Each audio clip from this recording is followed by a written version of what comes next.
Hello everyone, journalist Jagdev గారు ప్రస్తుతం స్టూడియోలో ఉన్నారు. వెల్కమ్ చెప్దాం. Hello sir. Hello Zakir. Sir, Putin గారు మరోసారి అమెరికాకి అలానే అధ్యక్షుడు ట్రంప్కి భారీ షాక్ ఇచ్చినట్టు తెలుస్తుంది. ఏంటి సార్ ఆ షాక్? యాక్చువల్గా వ్లాదిమిర్ పుతిన్ ఎంత పవర్ఫుల్ రష్యా అధ్యక్షుడు అంటే, అంతకుముందు అధ్యక్షులు చాలామంది వచ్చారు వెళ్ళారు, కానీ వాళ్ళ ఎవరి పేర్లు ప్రపంచ దేశాలకు తెలియలేదు.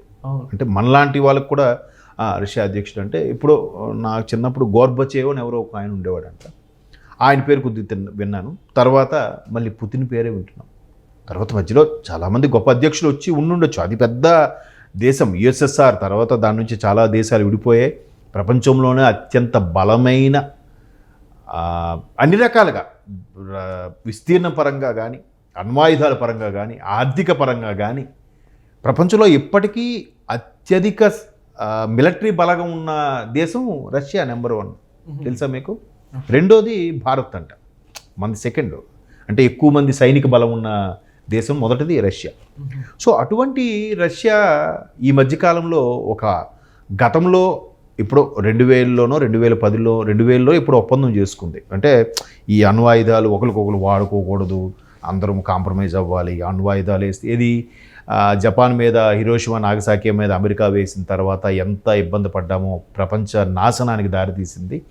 ఈవెన్ ఐన్స్టీన్ లాంటి వాళ్ళు కూడా ఆ ఫార్ములాకి మూలం నేనే కనిపెట్టాను కాబట్టి చాలా సిగ్గుపడుతున్నాను కూడా ఆయన ఒక స్టేట్మెంట్ ఇచ్చారంట అప్పట్లో, ది గ్రేట్ సైంటిస్ట్. సో అట్లాంటి ఇది అప్పుడే మనం భారత్ కూడా వాజ్పేయి గారు హయాంలో పోఖ్రాన్లో అణుబాంబు ప్రయోగం కూడా చేశాం మనం. సక్సెస్ అయ్యింది. ఇదే ఎన్డీఏ కూటమిలో, అప్పుడు వాజ్పేయి గారు ప్రధాని. సో అట్లాంటి సందర్భంలో ఎక్కడికక్కడ అందరూ కాంప్రమైజ్ అయ్యి ఇట్లా అణ్వాయుధాలు ఎప్పుడు ఉపయోగించుకోవద్దు, అణుబాంబు ప్రయోగించకూడదు అనుకున్న నేపథ్యంలో అమెరికా రష్యా ఒక ఒప్పందాన్ని కుదుర్చుకున్నాయి. అంటే ఈ అణ్వాయుధాలకు సంబంధించిన మేనేజ్మెంట్ ఏదైతే ఉందో డిస్పోజిషన్లోకి వెళ్ళాలి అన్నట్టుగా ఒక ఒప్పందం క్రియేట్ చేసుకున్నాయి. న్యూక్లియర్ మేనేజ్మెంట్ డిస్పోజిషన్ అగ్రిమెంట్ ఏదో దాని పేరు. సో డిస్పోజిషన్ చేసేసి దాన్ని ఇప్పుడు మానవాళికి ఉపకారంగా ఉండాలి తప్ప దానివల్ల అపకారం జరగకూడదు. దాన్ని ఇట్లా అణ్వాయుధాలు ఉపయోగించుకునే కన్నా అణ్వాయుధాలకు సంబంధించిన అణు విద్యుత్ కేంద్రాలు కావాలంటే ప్రవేశపెట్టుకోండి, ప్రజలకి విద్యుత్ ద్వారా ఎన్నో రకాల ఉపయోగపడుతుందని వాళ్ళ ఉద్దేశం. సో ఇది 2000లో జరిగిన తర్వాత 2010లో చిన్న సవరణ చేశారంట. మేము కూడా రష్యా వాళ్ళు ఏమని ఇది ఇలాగే అంటున్నారు, బట్ అమెరికా కూడా ఆడెప్పుడు దొంగ మొహం వాడాడు. ఎందుకంటే మన అందరికీ చెప్తాడు కానీ వాడు సీక్రెట్గా అన్నీ చేసేస్తూ ఉంటాడు. ఎవడే దేశంలో వాడు పైనుంచి అబ్జర్వ్ చేసి వీడు అణుబాంబు తయారు చేస్తున్నాడు, వీడు ఆటం బాంబు తయారు చేస్తున్నాడు, వీళ్ళు పుల్లబెట్టాలి, లేదంటే వీడిని వెనక్కి లాగేయాలి అని ఇట్లా దళార వ్యవస్థలో నడిపిస్తూ ఉంటాడు అమెరికా వాడు ఎప్పుడు కూడా. బట్ వాడు మాత్రం సీక్రెట్గా ఎక్కడో చేసుకుంటాడు. రష్యా వాడు ఎవరికి భయపడ్డు కదా. వీళ్ళు మెల్లగా 2010లో చిన్న సవరణ చేశారంట. ఇట్లా అంటే ఈ అణ్వాయుధానికి సంబంధించిన అణుబాంబుకు ఉపయోగించడానికి వాడే ప్లూటోనియం ఏదైతే ఉందో ఆ రేడియోధార్మిక పదార్థం, ఆడి దగ్గర సుమారుగా 34 టన్నుల ప్లూటోనియం ఉందట. 34,000 టన్నుల ప్లూటోనియం. అది ప్రపంచ దేశాలందరికీ సరిపడా అంత ఆడు సప్లై చేయగలడు. బట్ ఒక రష్యాలోనే అంత ఉంది. సో దాన్ని వీళ్ళు మేము అణు విద్యుత్ కేంద్రం కాకుండా దీనికి కూడా ఉపయోగిస్తాం, ఎప్పుడైనా మాకు సైలెంట్గా ఇట్లా మన గాజా కాదు, ఉక్రెయిన్ వాళ్ళు లాంటి వాళ్ళు తోక జాడిస్తే ఎవడైనా మా మీదకి ఎదురు తిరిగితే మేము వాళ్ళ మీద ప్రయోగిస్తాము అన్నట్టుగా ఆలోచనలో ఉన్నారని అమెరికా ఇంటెలిజెన్స్కి తెలిసింది. వీడేం చేశాడు, మెల్లిగా నేను శాంతి నాకు నోబెల్ శాంతి బహుమతి రావాలి, మీకు నేను సమన్వయం చేశాను, గాజాకి ఇజ్రాయెల్కి ఆపాను, ఉక్రెయిన్కి రష్యాకి ఆపాను, తర్వాత ఇరాన్కి ఎవరికో ఆపాను, పాకిస్తాన్కి ఇండియాకి ఆపాను, ఇది పెద్ద ప్రగల్భాలకు పలికాడు అమెరికా వాడు. సో అవన్నీ బెడిసి కొట్టాయి. ఇప్పుడు మొన్న ఇజ్రాయెల్లో కూడా ఒప్పందం అయిందన్నారు గాజాకి ఇజ్రాయెల్కి. ఏమైంది, ఒప్పందం అయిపోయిన రాత్రి గాజాలో ఈ హమాస్ వాళ్ళు ఏం చేశారంటే అనుమానాస్పదంగా ఇన్ఫార్మర్స్ ఉన్నారనే ఉద్దేశంలో ఈ ఇజ్రాయెల్కి చెందిన ఒక 40 మందిని నిల్చోబెట్టి మరి కాల్చేశారు. ఏది ఒప్పందం అడిగిన సాయంత్రం. వాళ్ళకి మండదా? వీళ్ళు వెంటనే సైలెంట్గా అటాక్ చేశారు. మేమేం చేయలేదే, వాళ్ళే చేసాం, మేమేం చేయలేదని చెప్పారు. అందుకే ఇజ్రాయెల్ వారు భారతీయుల్లాగా మనం సంయమనం పాటిస్తే కానీ వాళ్ళు సంయమనం పాటించారు. 10 ఏళ్ళు కాదు 20 ఏళ్ళ తర్వాతనే వాళ్ళు దెబ్బ కొడతారంట. That is Israel. అందుకే అంత చిన్న దేశం చుట్టూ ఇన్ని ముస్లిం దేశాలున్నా ఆ ఒక్క చిన్న దేశాన్ని ఎవడు ఏం చేయలేకపోవడానికి కారణం వాళ్ళంతా పక్కాగా ఉన్నారు. ఇకపోతే ఈ అణ్వాయుధాలకు సంబంధించి ఏదైతే ఉందో 2010లో చిన్న సవరణ చేసుకుంది రష్యా.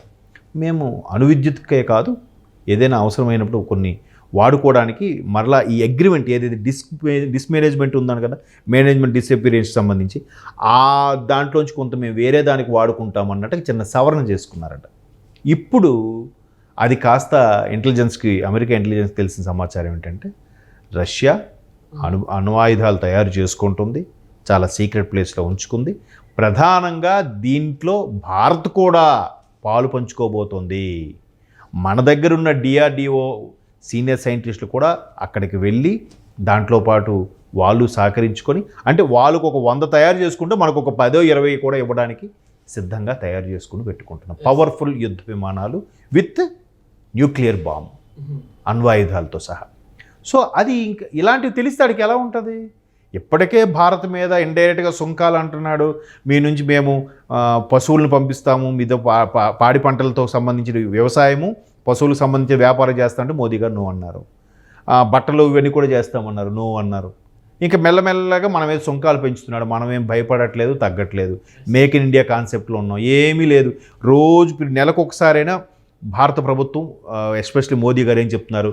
స్వదేశీవే కొనండి, విదేశీ కొనొద్దు.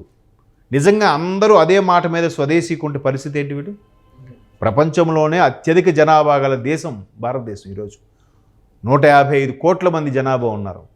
ఈ ప్రపంచ జనాభా 600 కోట్లు అయితే అందులో 1/4 మన ఒక్క భారతదేశంలో ఉన్నారు.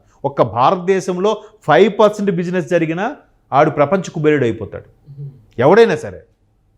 అలాంటిది ఎంతమంది ఇక్కడే బిజినెస్, ఇక్కడే మార్కెట్, ఇక్కడ మార్కెట్ పోయిందంటే ఆడు మిగతా కంపెనీలను మూసుకోవాల్సిందే. ఇప్పుడు ఏదైతే ఇండైరెక్ట్గా ఇండియా మీద, ఇండియా భారతీయుల మీద కక్ష కట్టి వాళ్ళందరినీ తీసేయాలి, గ్రీన్ కార్డ్ ఇవ్వద్దు, వాళ్ళకి ఎక్స్ట్రా కట్టండి, వీసాకి ఎంత $1,00,000 కట్టండి అని అంటున్నాడో, ఇప్పుడు కంపెనీలు దబోదిబోమంటున్నాయి.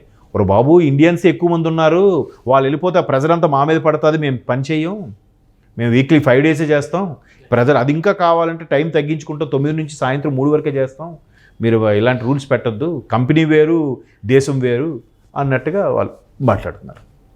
సో భారతీయుడు ఎక్కడున్నా సర్దుకుపోతాడు, అమిరిపోతాడు, అక్కడ అమర్చుకుంటాడు అక్కడ. సో అట్లాంటి సందర్భాల్లో భారతదేశం ఎప్పుడు ఒక్కొక్కరికి సింహస్వప్నంలా తయారవుతుంది, విశ్వ గురువుగా మారబోతుంది రేపు రాబోయే రోజులు.